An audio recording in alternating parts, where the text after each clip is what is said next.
नमस्कार दोस्तों, आज हम आपको देवी लक्ष्मी जी और जगन्नाथ जी की अद्भुत कथा सुनाने जा रहे हैं। तो प्रेम से बोलिए जगन्नाथ जी लक्ष्मी जी की जय। एक बार की बात है, देवी लक्ष्मी जी का व्रत था और उन्हें नगर भ्रमण की इच्छा हुई। तो उन्होंने जगन्नाथ जी से कहा कि हे प्रभु, मैं नगर का भ्रमण करना चाहती हूँ। इसके बाद उन्होंने जगन्नाथ जी से अनुमति लेकर नगर भ्रमण के लिए निकल पड़ी। लेकिन उन्हें यह ज्ञात नहीं था कि यह यात्रा निकट भविष्य में आपदा का कारण बनेगी। देवी लक्ष्मी जी एक बूढ़ी औरत का रूप धारण करके पूरे नगर भ्रमण के लिए निकल पड़ी और अपनी यात्रा के अनुसार वह एक निम्न जाति की चांडाल महिला श्रेया के घर में प्रवेश कर लेती हैं। श्रेया सुबह जल्दी कर कमल के फूलों और प्रसाद के साथ देवी लक्ष्मी जी की पूजा कर रही थी। श्रेया की भक्ति से प्रसन्न होकर देवी ने धन, पुत्र संबंधी सभी इच्छाएं उसकी पूर्ण की।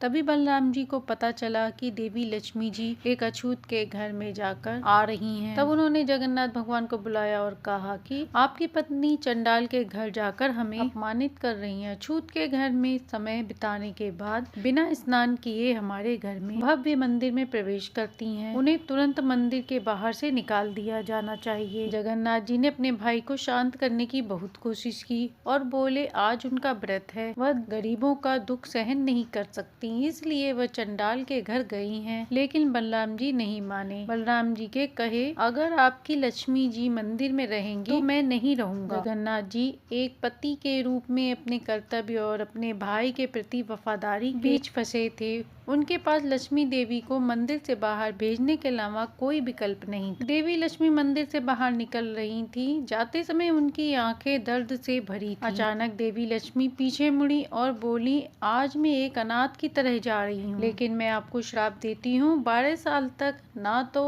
आपको ना ही आपके भाई को पेट भर खाने को मिलेगा, ना ही पानी ना ही कपड़े मिलेंगे और भिखारी की तरह भटकोगे। और जब मैं चांडाल औरत आपको खाना खिलाऊंगी तभी आप फिर से खाना खा पाओगे। उस समय जगन्नाथ जी को एहसास हुआ कि भगवान होने के बावजूद भी वे अपने कर्मों के फल से नहीं बच पाएंगे। उन्होंने देवी लक्ष्मी जी को मंदिर से बाहर निकालकर उनके साथ अन्याय किया था और अब उनका श्राप अवश्य फलित होगा। देवी लक्ष्मी मंदिर से चली गईं और उन्होंने दिव्य वास्तुकार विश्वकर्मा जी को बुलाकर उनसे समुद्र तट के पास उनके लिए एक साधारण झोपड़ी बनाने को कहा। लेकिन विश्वकर्मा जी उनकी असली कीमत जानते थे, इसलिए उन्होंने एक भव्य महल बनवाया। भव्य महल देखकर देवी लक्ष्मी बहुत खुश हुई। महल में प्रवेश करने के बाद उन्होंने 8 तालों को बुलाया। 8 बेताल तुरंत उनके सामने प्रकट हुए। देवी लक्ष्मी जी ने उन्हें श्री मंदिर की रसोई और भंडार गृह खाली करके सारे सामान को अपने महल में लाने का निर्देश दिया। तालों ने संकोच करते हुए बोले कि उन्हें डर है कि प्रभु जगन्नाथ और बलराम उन्हें ऐसा करते हुए पकड़ लेंगे तो कड़ी सजा देंगे। मंदिर जाकर दोनों भाइयों के आंख में इतना निद्रा भर दें कि वह अगले दिन तक गहन निद्रा में रहें। उनके डर को देखते हुए देवी लक्ष्मी ने निद्रा देवी को बुलाया और उनसे बोली कि वे श्री निद्रा देवी ने तुरंत श्री मंदिर जाके प्रभु जगन्नाथ जी और बलराम जी को गहन निद्रा में सुला दिया। अब आश्वस्त होकर 8 तालों ने श्री मंदिर गए। पहले तो उन्होंने रसोई में पेट भरकर महाप्रसाद खाया। उसके बाद धन, भोजन और भंडार गृह के सामान को देवी लक्ष्मी के नए महल में ले आए। अब मंदिर पूरी तरह खाली हो गया था। हालांकि देवी लक्ष्मी ने देखा कि वे भाइयों के रत्न जड़ित बिस्तर पीछे छोड़ आए थे। देवी लक्ष्मी जी ने 8 बेतालों को आदेश दिया कि वे पुनः मंदिर जाएं और दोनों भाइयों को साधारण बिस्तर पर लिटाकर रत्न जड़ित बिस्तरों को ले आए। बेताल वापस गए और दोनों भाइयों को साधारण बिस्तर पर लेटाकर रत्न जड़ित बिस्तरों को ले आए। साथ भाइयों के महंगे वस्त्र आभूषण भी ले आए। जब दोनों भाई जागे तो खुद को साधारण बिस्तर पर पाकर हैरान रह गए। तब उन्होंने देखा कि मंदिर एकदम खाली था और सभी कीमती सामान गायब थे। कोई भी दासी वहाँ नहीं थी, क्योंकि सभी दासी देवी लक्ष्मी के नए महल में पहुँच गई थी। तभी जगन्नाथ जी बोले ऐसा तब होता है जब लक्ष्मी चली जाती है। बलराम ने उपहास करते हुए बोले एक साधारण पत्नी को इतना महत्व मत दो। यदि पत्नी खो जाती है तो क्या इसका मतलब यह है कि पति को भूखा रहना पड़ेगा? चलो अपना खाना खुद बनाते हैं। वे रसोई गृह में गए और देखा कि रसोई गृह खाली है। फिर वे भंडार घर की ओर बढ़े, लेकिन उनका भंडार घर हमेशा पर्याप्त अनाज से भरा होता है, लेकिन भंडार गृह भी खाली था। वे दोनों बहुत निराश हुए। अंत में थोड़ा पानी पीने के लिए वे इंद्रधुम तालाब की ओर गए, लेकिन उन्होंने देखा कि उसमें पानी की एक बूंद भी नहीं थी। पूरा दिन बिना भोजन और पानी के बिताने के बाद वे बहुत भूखे और प्यासे हो गए। अंत में उन्होंने भिक्षा मांगने का फैसला किया। साधारण वस्त्र पहनकर, हाथ में टूटा हुआ छाता लेकर दोनों भाई विनम्र ब्राह्मण भिखारी का वेश धारण करके भव्य श्री मंदिर से निकल पड़े। अपनी भूख और प्यास बुझाने के लिए बेचारे जगन्नाथ जी और बलराम जी घर घर जाकर भीख मांग रहे थे। मांगने लगे। देवी लक्ष्मी ने तब बुद्धि और वाणी की देवी सरस्वती को बुलाया और उनसे कहा कि वे लोगों के मन में यह संदेश फैला दे कि जगन्नाथ जी और बलराम जी को पूरे नगर में भोजन या पानी न दिया जाए। देवी सरस्वती लोगों के वाणी में विराजमान होकर उनके नास्त्री वाणी ही निकाले। जगन्नाथ जी और बलराम जी जहाँ भी जा रहे थे उन्हें चोर समझकर भगा दिया जाता। हर कोई उन्हें भोजन या पानी देने से मना कर रहा था। एक घर में एक दयालु ब्राह्मण महिला ने उन्हें चावल परोसने का प्रयत्न किया, लेकिन रहस्यमय तरीके से जैसे ही उन्होंने चावल बर्तन में रखा गायब हो गया। दूसरी जगह एक व्यक्ति ने उन्हें कुछ मुरमुरे देने की कोशिश की, लेकिन देवी के आदेश पर पवन देवता ने तेज हवा चलाकर मुरमुरे को उड़ा दिया, जिससे टोकरी खाली हो गई। यह देखकर बलराम जी हैरान रह गए। हताश होकर दोनों भाई ने एक तालाब में कमल की जड़ खाने का विचार किया, लेकिन जैसे ही वे पानी में उतरे, पानी मोटी कीचड़ में बदल गया। निराश होकर दोनों वहां से भी चले जाते हैं। रास्ते में एक योगी से मिले। जगन्नाथ जी ने कहा, हे योगी, हम दोनों बहुत भूखे हैं, क्या आप अपनी टोकरी में से कुछ? यह देखकर योगी ने कहा, तुम दोनों लक्ष्मी द्रोही हो, तुम्हारे मांगने मात्र से मेरी फल दोगे। योगी ने जैसे ही कुछ फल देने की सोची, उनकी टोकरी से सारे फल गायब हो गए। टोकरी खाली हो गई। अगर तुम इतने भूखे ही हो तो समुद्र तट पर चले जाओ, वहाँ एक महल है, वहाँ तुम्हें पर्याप्त भोजन पानी मिलेगा। दोनों भाई समुद्र की ओर चल पड़े। देवी लक्ष्मी के श्राप की अंतिम बाधा के रूप में उन्होंने अग्नि देवता को आदेश दिया कि वे गर्मी इतनी बढ़ा दे कि रेत पर चलना बहुत कठिन हो जाए। जगन्नाथ जी गर्म रेत पर ठीक चल नहीं पा रहे थे, लेकिन बलराम ने किसी तरह अपनी सारी ताकत जुटाकर देवी लक्ष्मी के महल के द्वार तक पहुंच गए और भिक्षा के लिए पुकारने लगे। उनका पुकारना सुनकर महल से कुछ दासियां बाहर आईं, लेकिन दासियों ने मदद करने के बजाय उनका मजाक उड़ाया और बोली, ऐसा कंगाल तो हमने कभी नहीं देखा, यह तो ब्राह्मण से अधिक चोर लग रहा है। ऐसा बोलकर बलराम जी को भगा दिया। निराश होकर बलराम जी जगन्नाथ जी के पास वापस लौट आए और उनसे वापस जाने का आग्रह किया, लेकिन जगन्नाथ जी ने अपनी शांत बुद्धि से उन्हें महल में गए समझाया कि धैर्य ही हमारा एकमात्र आशा है। बलराम जी को साथ लेकर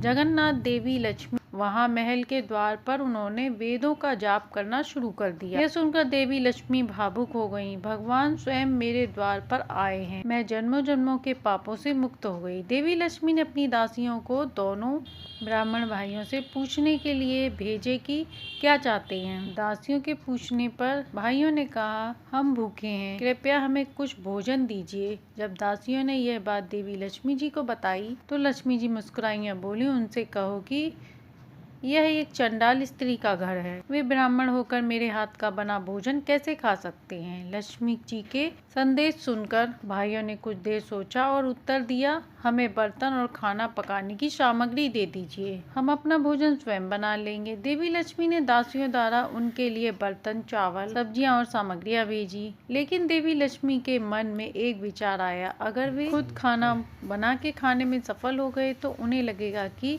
उन्हें स्त्री की कोई आवश्यकता नहीं। इसी चिंता को ध्यान में रखते हुए उन्होंने अग्नि देवता को बुलाया और आदेश दिया कि उनकी लकड़ियां मत जलने दो, चाहे वे कितनी भी कोशिश करें, केवल धुआं ही धुआं हो। जब दासियां उनके लिए खाना बनाने की सामग्री लेकर आईं तो दोनों भाई उत्सुकता से अपना भोजन बनाने लगे, लेकिन चाहे वे कितनी भी कोशिश कर लें, आग नहीं जली। सारा धुआं हवा में फैलने लगा, जिससे उनकी आंखें जलने लगी और उनका दम घुटने लगा। उनकी हताशा बढ़ती गई। बलराम ने अपना आपा खो दिया। उन्होंने लकड़ी का एक टुकड़ा उठाया और गुस्से में बर्तन पर प्रहार कर दिया, जिससे बर्तन के टुकड़े टुकड़े हो गए। भाइयों ने आखिरकार हार मान ली। उन्होंने कहा, भले ही हमारी जाति चली जाए, लेकिन हमें इस चंडाल के घर से भोजन स्वीकार करना होगा। देवी लक्ष्मी ने बड़ी प्रसन्नता के साथ स्वयं उनके लिए एक भव्य भोजन तैयार किया और दासियों को भाइयों के साथ अत्यंत सम्मान से व्यवहार करने का निर्देश दिया। स्नान करने के बाद दोनों भाई नए वस्त्र दिए पहनने को और उनको भोजन के लिए बैठाया गया। जब भोजन परोसा गया तो उन्होंने अपार कृतज्ञता और खुशी के साथ खाया। उनकी लंबे समय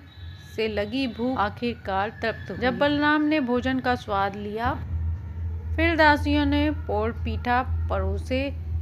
जगन्नाथ आश्चर्यचकित हो गए। लक्ष्मी हमेशा वो बोले, भोजन का स्वाद तो लक्ष्मी जी के हाथ से पकाए गए भोजन जैसा लग रहा है। मेरे खाने के बाद मुझे पर मीठा परोसती थी क्योंकि मुझे पर मीठा बहुत पसंद है। ऐसा कैसे हो सकता है? यहाँ भी वही पोरपीठा परोसा जा रहा है। भरपूर भोजन के बाद दोनों ने महल में आराम करने लगे। लक्ष्मी जी ने अपनी दासियों को पान और एक जिज्ञासु प्रश्न के साथ भेजा, क्या तुम दोनों विवाहित हो? जगन्नाथ जी ने उत्तर दिया, मेरी पत्नी लक्ष्मी जी थी, लेकिन मैंने मूर्खतापूर्वक उन्हें छोड़ दिया। यही हमारे दुर्भाग्य का कारण है। दासियों ने चालाकी से पूछा, कोई आदमी सिर्फ इसलिए सब कुछ कैसे खो सकता है क्योंकि उसकी पत्नी चली गई? जगन्नाथ जी ने जानबूझकर मुस्कुराते हुए कहा, कुछ पत्नियां घर में समृद्धि लाती हैं और कुछ ऐसी भी होती हैं जो दुर्भाग्य लाती हैं, लेकिन लक्ष्मी जी ऐसी थी जो घर को अनंत समृद्धि से भर देती थी, जिनके बिना सबसे धनवान आदमी भी भिखारी जैसा महसूस करता है। यह सुनकर बलराम जी को अपनी गलती का एहसास हुआ और उन्होंने जगन्नाथ जी से कहा, चलो लक्ष्मी जी को ढूंढकर श्री मंदिर में वापस लाते हैं। जगन्नाथ जी ने हल्की मुस्कान के साथ उत्तर दिया, कहीं जाने की जरूरत नहीं है, ये लक्ष्मी जी का ही घर है। इसके बाद बलराम जी बहुत खुश हुए और जगन्नाथ जी से कहे कि वे जाकर लक्ष्मी जी का हाथ पकड़े और उनसे कहें कि ये सब हमारी गलती थी। लक्ष्मी जी से वादा करें कि वह जहाँ चाहे जा सकती हैं। अब हम उन पर कभी भी कोई प्रतिबंध नहीं लगाएंगे। जगन्नाथ जी लक्ष्मी जी से मिलने के लिए अंदर चले गए। जैसे ही लक्ष्मी जी ने उन्हें देखा, उनके चेहरे पर एक चमकदार मुस्कान आ गई। भाव विभोर होकर उन्होंने भक्ति भाव से उनके पैर छुए, लेकिन उनकी मुस्कान कठोर हो गई जब उन्होंने बोले, आपने मुझे चंडाल स्त्री कहकर निकाल दिए था और अब आप यहाँ हो। यहाँ भोजन करके आप और उनके भाई ने भी अपनी जाति खो दी है। आपकी महानता पर धिक्कार है। अब आप बताइए कि आपको क्या चाहिए? जगन्नाथ जी ने उत्तर दिया, हमने बहुत कष्ट सहा है। अब पूरी दुनिया हमें भिखारी के रूप में देख चुकी है। इस कथा को पवित्र कथा के रूप में सुनाया जाएगा। जो महिलाएं लक्ष्मी जी पूजा के दिन इसे पढ़ेंगी, उन्हें सुख समृद्धि की कामना से सारी इच्छाएं पूर्ण होगी। अब कृपया करके हमारे साथ मंदिर चलें। लक्ष्मी बोली, आपको मुझसे एक वादा करना होगा। अब से जातियों के बीच खाने पीने की कोई वर्जना नहीं होनी चाहिए। चांडाल और ब्राह्मण एक दूसरे के हाथ से खाना खा सकेंगे, तभी मैं मंदिर में वापस जाऊंगी। जगन्नाथ भगवान ने पूरे दिल से सहमति जताई और लक्ष्मी जी और उनके भाई बलराम के साथ वे भव्य मंदिर में लौट आई। देवताओं ने फूलों से उनका वर्षा कर स्वागत किया। हवा ने दिव्य संगीत से भर गई। बलराम ने कहा, एक घर तभी पूरा होता है जब घर की महिला वहाँ मौजूद हो। अब मैं वास्तव में लक्ष्मी जी की महानता को समझ पाया हूँ। देवी लक्ष्मी ने मंदिर अपना स्थान ग्रहण किया। इसके बाद पवित्र मंदिर में एक बार फिर से शांति और सुख समृद्धि लौट आई। तो ये थी जगन्नाथ जी और लक्ष्मी माता जी की कहानी, जिसे सुनने से सुख सौभाग्य में वृद्धि होती है। कहानी अच्छी लगी तो लाइक एंड सब्सक्राइब करें।